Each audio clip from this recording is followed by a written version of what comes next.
সমঝোতা স্মারক স্বাক্ষরের পর যুদ্ধবিরতির আশা জোরালো হলেও যুক্তরাষ্ট্র ইরানের পাল্টাপাল্টি হামলায় তা আবারও মুখ থুবড়ে পড়েছে। স্থানীয় সময় বৃহস্পতিবার ইরানের ইরান শাহর বিমানবন্দর ও গোলস্তান প্রদেশের কৌশলগত দুটি রেল সেতুতে নতুন করে হামলা চালায় যুক্তরাষ্ট্র। এতে বেশ কয়েকজন হতাহত হয়েছেন বলে জানা গেছে।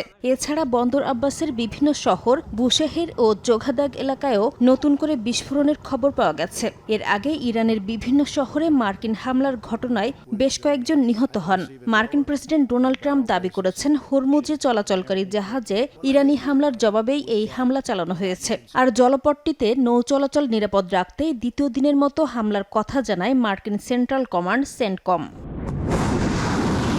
জবাবে টানা দ্বিতীয়বারের মতো বাহরাইন, কুয়েত ও কাতারে থাকা মার্কিন সামরিক ঘাঁটি ও কৌশলগত স্থাপনায় হামলার দাবি করেছে ইরান। এমনকি জর্ডানে মার্কিন সামরিক ঘাঁটি লক্ষ্য করে 10টি ব্যালিস্টিক ক্ষেপণাস্ত্র ছোড়ার দাবি করেছে ইরানের Islamic Revolutionary Guard Corps IRGC। একই সঙ্গে যুক্তরাষ্ট্র হামলা চালিয়ে গেলে মধ্যপ্রাচ্যে থাকা অন্য মার্কিন ঘাঁটিগুলোও লক্ষ্যবস্তু করা হবে বলেও সতর্ক করেছে বাহিনীটি। মার্কিন হামলার পর যুদ্ধবিরতি চুক্তি ভঙ্গের অভিযোগ তুলেছে ইরান। দেশটির পররাষ্ট্র মন্ত্রণালয়ের মুখপাত্র ইসমাইল বাঘেই বলেন, একতরফা হামলা চালিয়ে যুক্তরাষ্ট্র দুই দেশের সমঝোতা ভেঙে দিয়েছে।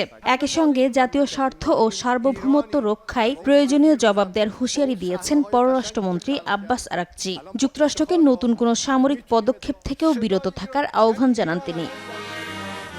এদিকে ইরানের সঙ্গে যুদ্ধ এখনও শেষ হয়নি বলে মন্তব্য করেছেন ইসরায়েলের প্রধানমন্ত্রী বিনিয়ামিন নেতানিয়াহু। ইসরায়েলি গণমাধ্যমকে তিনি বলেন, তেহরানকে কোনোভাবেই পারমাণবিক অস্ত্র অর্জন করতে দেয়া হবে না। এমনকি তেল আবিব পদক্ষেপ না নিলে তেহরান এতদিনে পারমাণবিক অস্ত্রের মালিক হয়ে যেত বলেও দাবি করেন নেতানিয়াহু। নাসরিন রুমি, সময় সংবাদ।